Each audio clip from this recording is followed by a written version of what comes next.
ou ça la live, dans des Mazano TV. Oui, bon, Abril, naïbaki na kimi na Kasavubu. Ouais, na Kasavubu. C'est na moi na Kasavubu. Ouais. Surtout na Ikelimba. Na kwa Ethiopie wana. Alors, ba on va d'ailleurs ko foot la ba parents ba on va d'ailleurs foot la na car na Ikelimba na numéro 19. Placé. Naïbaki la Bril. À partir ya neve na ngai ba masa quoi. OK. Dès la baki sur la Bril na partie wana. OK. On va qu'il a pris la partie wana. Parce que là qu'on est les commissaires qui viennent pour comment parce que aux hommes de faire beaucoup ça là ba business pour aller beaucoup qu'il ba ni ko ça ba business na magasin tout fait là on est comment beaucoup comment na sur la Tigre na Grèce dans la paix. On va foutre c'est out. La mine on a eu après comment une copine na ngai. OK. Quand une copine na ngai to vivre na ye. Tant to bandi moi sika.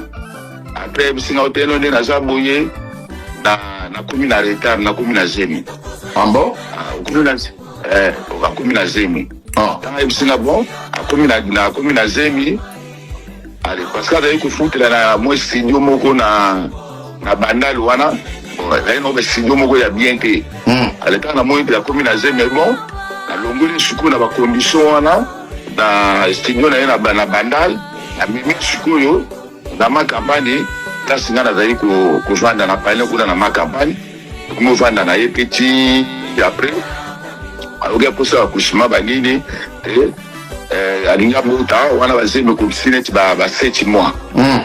À la paix, tout le hôpital, moi, la Kandakanda, on a, bon, nous donnons des abouillés, soit ça, la césarienne, il y a mouillé, il a même l'angalema, il a même l'angalema. Après tout comme on non déjà il y a retard moi on a couché déjà na le boumon après au bout à morné. Voilà ça qui année ni. Voilà 2010. 2010. Au bout à morné. Après dans Sukoyo, na osala Sukoyo, nous faisons la maison d'habillement na Kitambo. Wanto va na inda kumoko na ma campagne. OK. Alors, dans les c'est non dans la fungola maison boye. Dans la maison d'habillement, il y a la business, la business entre moi et Mobali. Dans la photo, moi, ça tire à Kini, il y a Tekaka. OK. Bien sûr, le bout, c'est la plus bateau. L'habillement, ça voyage, ça va voyager. Il y a beaucoup de côté, il y a Kini Mikili, d'habiter. Il y a un calme, son mot qui Mikili. On se doit dire, moi, je suis de Londres, Malamoko. OK. Bon, ça va. Là-haut, je l'ai visa, il y a Turquie. Que la Turquie, tout son babiloko, ni au Zonga. OK. Alors, j'ai le visa, la Turquie, après une semaine, il y a la Turquie.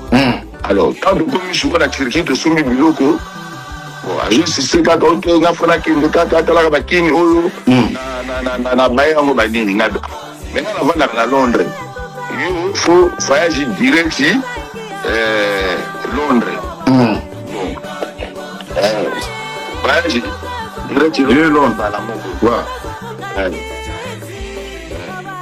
Alors, na bikoto moi banjela wana ya batako kacha ba Grace wana banjela na zakariski mingi batazo sinda mai banini na kuso ba responsabilité ba risque wana te mais tuko marano kuna tanto komi kuna na petela nga moi avec na Turquie wana avec singa bibo comment tu vas nanda kwa petela nga na Turquie wana zaki aneni 2010 voilà 2010. OK. Octobre ouais à mois d'octobre. OK. À mois d'octobre 2010. OK. Après bisinga bide no vie bide njela mususu fa bato bazo kati sanjela maya makolo mais mai eza mokufi mai ezo susa ba tuneta ba depende kakawa abosoki njela wana eza ndingo eza bien banini ba monta combien asenga ba soit $1000 biloko moko ndenge wana. OK. Allez. Après c'est Mungu akatisi la bini na Grèce. La Grèce. Akatisi la bini na Grèce, la bini takomi na Grèce abengi après tout indele Mungu pour moni ko batawa ko ma batawa ko la Grèce bazo ko sangisa banda quoi. Na tindele Mungu kuna après nous vanda kuna après quand il a la Grèce, on a pu. Ça a bien formation, il y a bien qui est bon.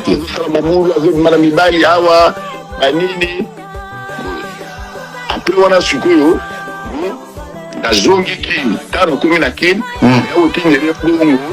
a une ressemblance. Ok. Tant que tu vas dire que tu vas faire des informations qui sont bien dans le mobile, ça mobile va partir à Grèce ou après. Tu vas faire des informations de Ngwana. Il y a aucune de les succoyo, il y a aucune de la il y a aucune de les mongo, toi je la ressemblance. Ensuite, les ressemblances, quand on a l'aéroport, avec du poteau.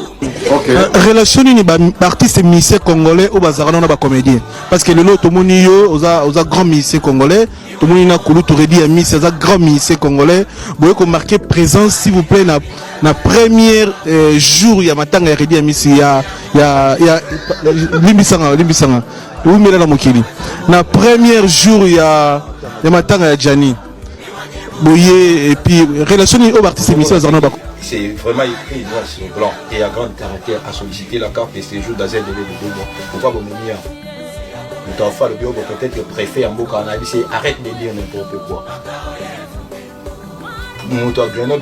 Arrête de dire n'importe quoi. Vous vendez ici pour rien aussi longtemps, il faut que ces papiers décantés. Avec qui marteau avec elle. 2 semaines après, il y a 10 ans. Donc, on a les 40 là, et ça va pour comprendre Bassi.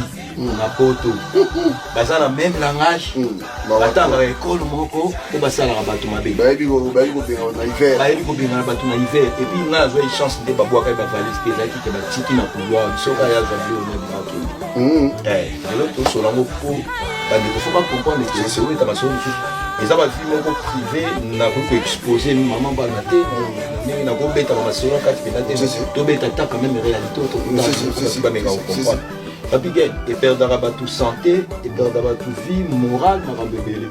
Sur moi, je dois saisir à ça normal, c'est que il faut en nous en zambé, de vous avez tout abattu, toi, vous avez tout s'en foutu à qui parle ma qualité.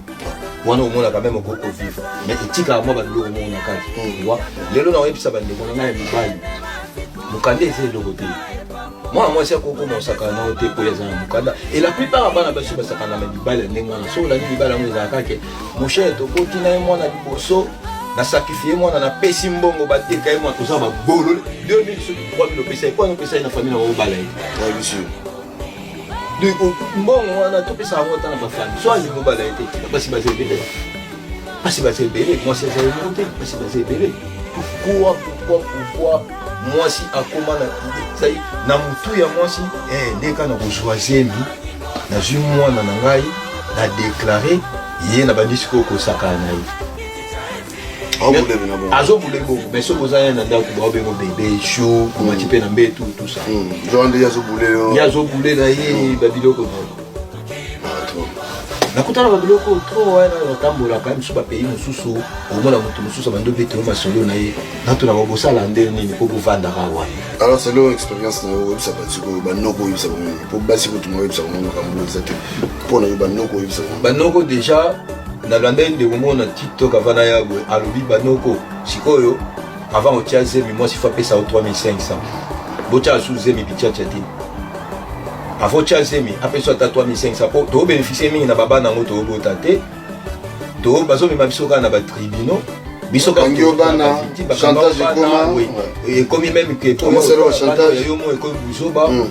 Mba misusu omuna ta mususu ndaku yo moto zwaki. Mais si kona mo sikombo yo kanate, mbila soki ayi mo si bachaka libanda te. Bakolo bano ta mususu bo. Moi c'est okene mais okobenga na TPC chance za na wana. Moi c'est comme provoquer. Et à basi mususu bakoma même akomo kota na mbali na ndaku na yo poka provoquer yo akomo sa ba bêtise qui poka ka provoquer yo et yo mbali ovandi kaka wana mpona kondima ba souffrance et lokwa poso na ina yo mbali ndeko na nga mbali moni mbali il faut oye kolata kola libanda poso lelo ba bengo ke sa musala vigile ya sécurité okola libanda